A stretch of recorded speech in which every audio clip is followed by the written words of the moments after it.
Our today video is based on the molecular orbital theory for the coordination compounds. इन आज की video में हम देखेंगे कि कोऑर्डिनेशन कंपाउंड्स के लिए मॉलिक्यूलर ऑर्बिटल डायग्राम को कैसे ड्रा किया जाता है और वो हमें कौन कौन सी इंफॉर्मेशन देती है अबाउट द कोऑर्डिनेशन कंपाउंड। जब भी दो डिफरेंट टाइप के एटम्स मिलते हैं और वो बॉन्डिंग शो करते हैं या मॉलिक्यूलर ऑर्बिटल बनाते हैं तो उनकी एनर्जी, उनकी एटॉमिक ऑर्बिटल की एनर्जी हमेशा डिफरेंट होती है। देख सकते हैं कि ए और बी डिफरेंट एटम्स हैं और इन दोनों के orbitals are present at different energy. अब बी और एटम्स के जितने ऑर्बिटल्स हैं 1s और 2s they are present at lower energy, जबकि ए ऑर्बिटल जो ए एटम है उसके ऑर्बिटल्स 1s और 2s हायर एनर्जी का प्रेजेंट है। तो इनके एनर्जी डिफरेंस होने की रीज़न क्या है? एनर्जी जो है वो बेस करती है on the basis of electronegativity. तो जिस एटम की इलेक्ट्रोनेगेटिविटी हायर होगी वो लोअर एनर्जी पे होगा और जिस एटम की इलेक्ट्रोनेगेटिविटी लोअर होगी उसके orbital, atomic orbital higher energy पे होंगे।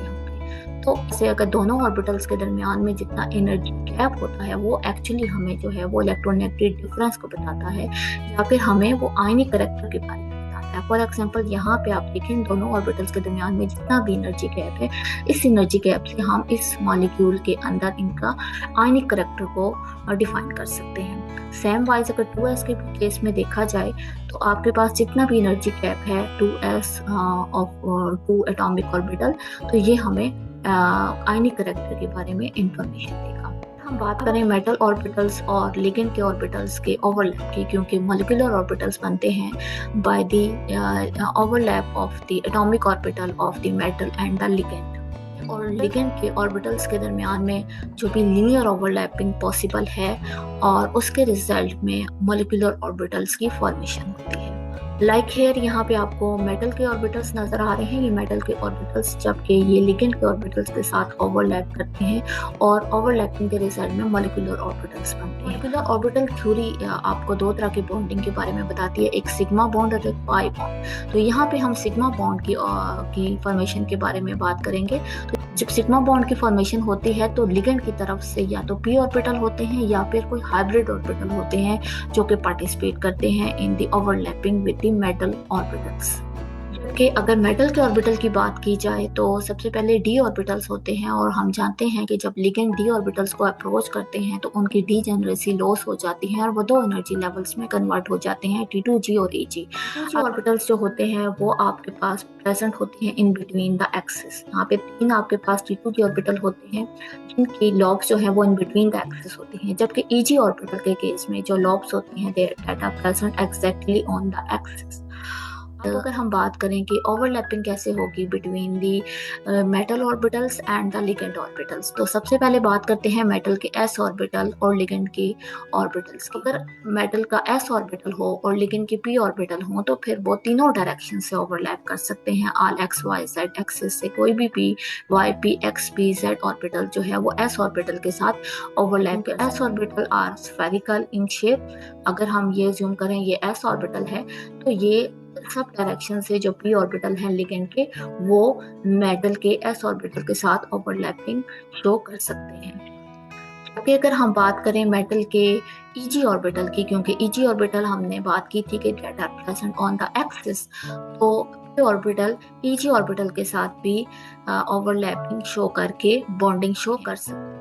जैसा कि आप देख सकते हैं these are the 2 Eg orbital of the metal Eg orbital, these are the dx square minus y square orbitals. और dx square minus y square orbitals क्योंकि x और y एक्सिस पे होते हैं तो x और y एक्सिस से ligand के p ऑर्बिटल्स इनके साथ लीनियर ओवरलैप करके बॉन्डिंग शो कर सकते हैं।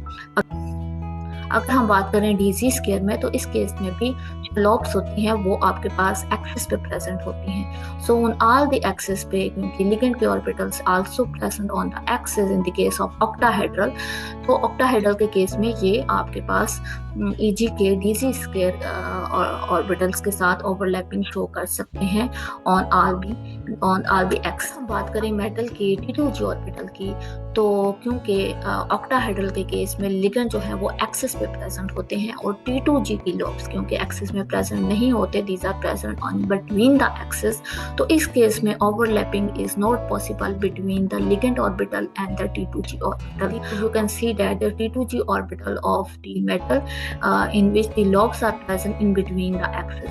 So if the ligand are approaching on the axis, because in the case of the octahedral, ligand are approaching from the axis. So axis पे तो आपके पास lobes present नहीं है. So overlapping is technically not possible in the case of T2G. हम कह सकते हैं कि sp और d orbital of the metal और ligand overlap कर सकते हैं because of their symmetry और bonding show कर सकते हैं. अगर हम बात करें molecular orbital diagram for octahedral complexes तो वो हम कैसे बनाएंगे? तो molecular orbital diagram octahedral complexes में भी हमारे पास जो मेटल के तीन टाइप के ऑर्बिटल्स इन्वॉल्व होंगे, 3d 4s एंड 4p, और लिगेंड के जो हैं वो 6 ऑर्बिटल्स हैं, इनके 6 लिगेंड हैं तो उनके 6 जो एटॉमिक ऑर्बिटल हैं वो इन्वॉल्व होंगे फॉर ओवरलैपिंग में, और टोटल आपके पास 15 मोलिकुलर ऑर्बिटल्स बनेंगे. पास कुछ इस तरह की डायग्राम बनेगी, molecular orbital diagram for the coordination complexes in the case of octahedral complexes, जहाँ पे आपके पास 6 लिगेंड प्रेजेंट होंगे. ठीक है, क्योंकि यहाँ पे लिगेंड जो है वो मोर इलेक्ट्रोनेगेटिव होते हैं तो उनकी एनर्जी लोअर होगी. दूसरी तरफ हमारे पास मेटल के जो है वो ऑर्बिटल्स होंगे वाले, क्योंकि मेटल इलेक्ट्रोपॉजिटिव है तो इनकी एनर्जी जो है वो हायर होगी. ठीक है, तो अब मेटल के ऑर्बिटल्स और लिगेंड के ऑर्बिटल्स के डिफरेंस, एनर्जी डिफरेंस जो है वो शो करेगा कि इनके दरमियान में आयनिक करैक्टर कितना है. तो ये अगर बात की जाए तो यहाँ पे आपको 5 ऑर्बिटल्स नजर आ रहे हैं और these are actually the 3d orbitals of the metal, और इससे ऊपर आपको 4s ऑर्बिटल नजर आएंगे. नेक्स्ट आपके पास 3 जो है वो 4p ऑर्बिटल्स होंगे, और लिगेंड के आपको यहाँ पे 6 ऑर्बिटल नजर आएंगे. ठीक है, तो आपके पास 9 मेटल के ऑर्बिटल और 6 लिगेंड के ऑर्बिटल, ये 15 एटॉमिक ऑर्बिटल जो है वो आपस में ओवरलैप करके आपके पास 15 ही मॉलिक्यूलर ऑर्बिटल बनाएंगे. इन 15 में से आप देख सकते हैं कि ये आपके पास 6 जो है वो लोअर एनर्जी के ऑर्बिटल प्रेजेंट है. These are actually 6 bonding molecular orbitals because इनकी एनर्जी तमाम एटॉमिक ऑर्बिटल से लोअर होगी. ठीक है, तो ये आपके पास बॉन्डिंग मॉलिक्यूलर ऑर्बिटल्स होंगे. जबकि आपके पास जो 3 ऑर्बिटल्स आपको नजर आ रहे हैं, these are actually the non bonding T2G orbital. जैसे कि हमने बात की कि T2G की ओवरलैपिंग पॉसिबल नहीं है लिगेंड से, क्योंकि ये in between the axis present, और T2G की एनर्जी में आपको कोई डिफरेंस नजर नहीं आएगा because these are the non bonding molecular orbitals. ये बाकी आपके पास जो 6 ऑर्बिटल्स आपको नजर आ रहे हैं, these are actually non-bonding anti-bonding molecular orbitals because their energy is higher than all of their atomic orbitals. ठीक है, बोथ मेटल और लिगेंड के ऑर्बिटल से इनकी एनर्जी हायर होगी. तो इस तरह से आपके पास 6 बॉन्डिंग होंगे, 6 एंटी बॉन्डिंग होंगे और 3 आपके पास नॉन बॉन्डिंग मॉलिक्यूलर ऑर्बिटल होंगे. तो आपके पास 15 एटॉमिक ऑर्बिटल मिलके आपके पास 15 ही आपके पास मॉलिक्यूलर ऑर्बिटल बनाएंगे, जिसमें से 6 बॉन्डिंग और 6 एंटी बॉन्डिंग होंगे. अब अगर हम एक ऐसी ज्योमेट्री की बात करें जो कि ऑक्टाहेड्रल ज्योमेट्री है और उसमें 6 लिगेंड बिल्कुल एक जैसे हैं, तो आपके पास लिगेंड की एनर्जी जो होगी, तमाम 6 लिगेंड की एनर्जी एक जैसी होगी और वो एक ही एनर्जी पे तमाम लिगेंड के एटॉमिक ऑर्बिटल प्रेजेंट होंगे.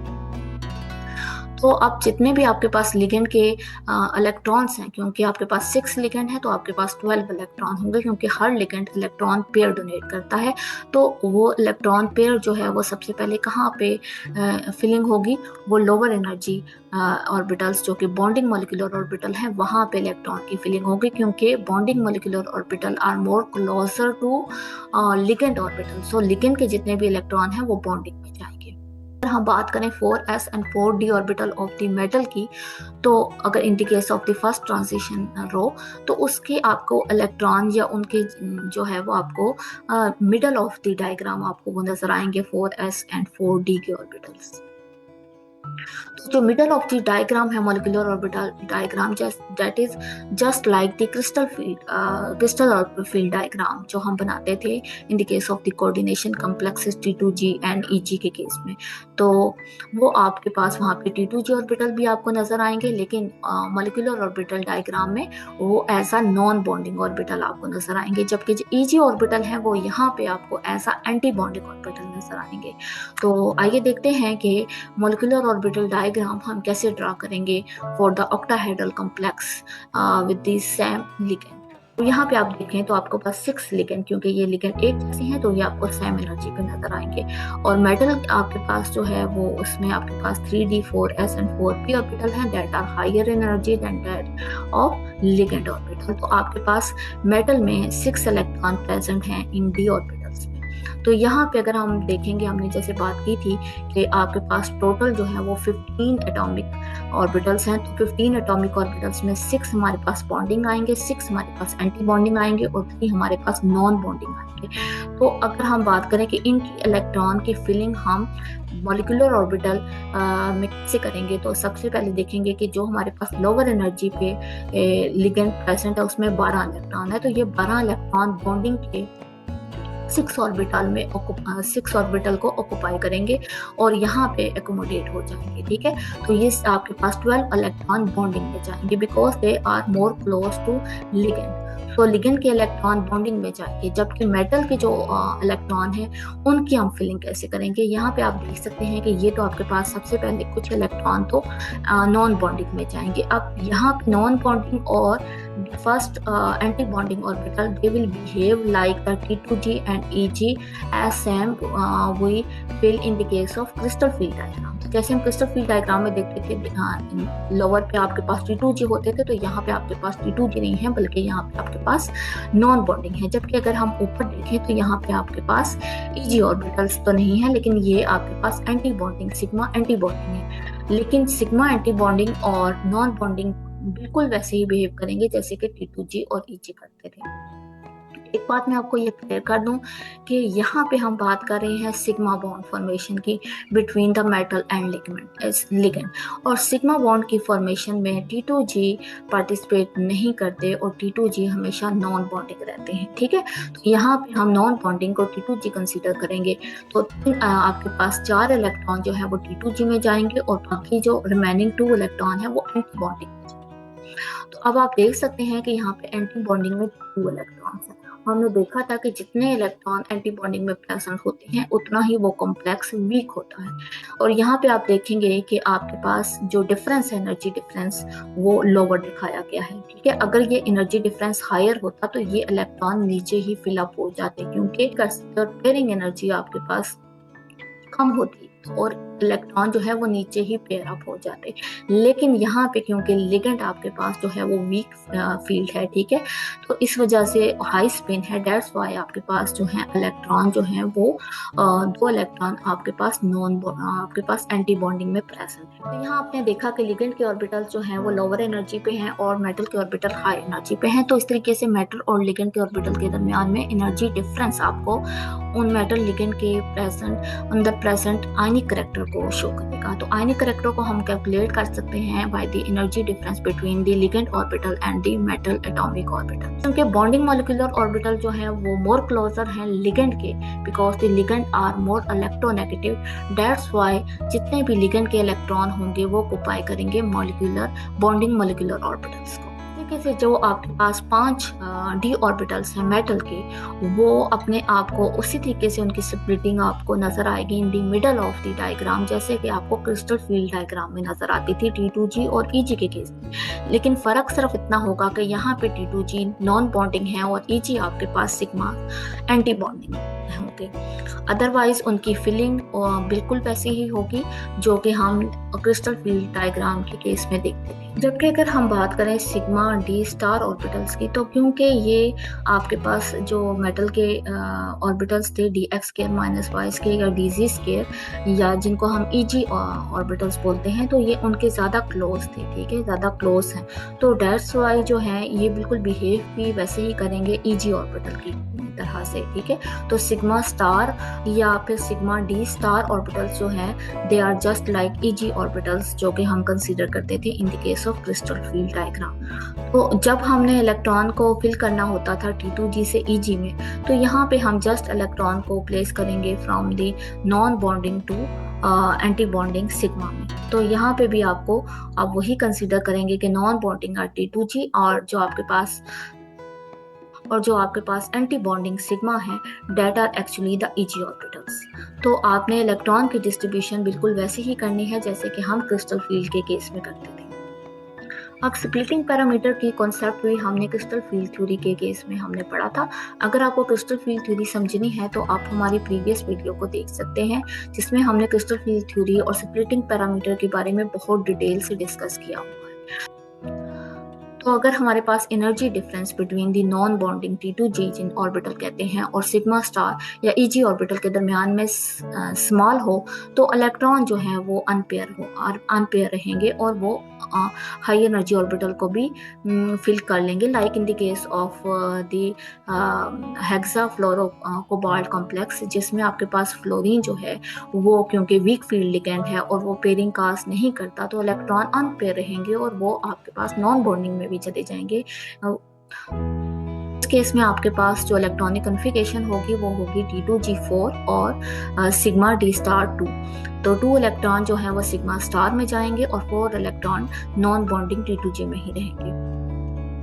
तो अब 2 इलेक्ट्रॉन जो कि आपके पास सिग्मा डी स्टार में प्रेजेंट हैं, वो एक्चुअली जो 2 इलेक्ट्रॉन नीचे बॉन्डिंग में प्रेजेंट होंगे सिग्मा डी में, जितने भी बॉन्डिंग थे उनको हम सिग्मा डी कह सकते हैं, तो उनके इफेक्ट को कैंसल आउट करेंगे, ठीक है। तो इस वजह से आपके पास जो कोबाल्ट और फ्लोरीन का जो बॉन्ड होगा दैट विल बी वीक,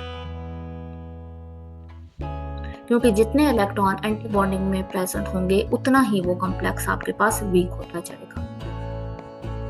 जैसा कि CFT डायग्राम हमें बताती है कि जब भी लिगेंड अप्रोच करता है तो मेटल के जो डी ऑर्बिटल हैं वो स्प्लिट हो जाते हैं due to electrostatic repulsion of the ligand.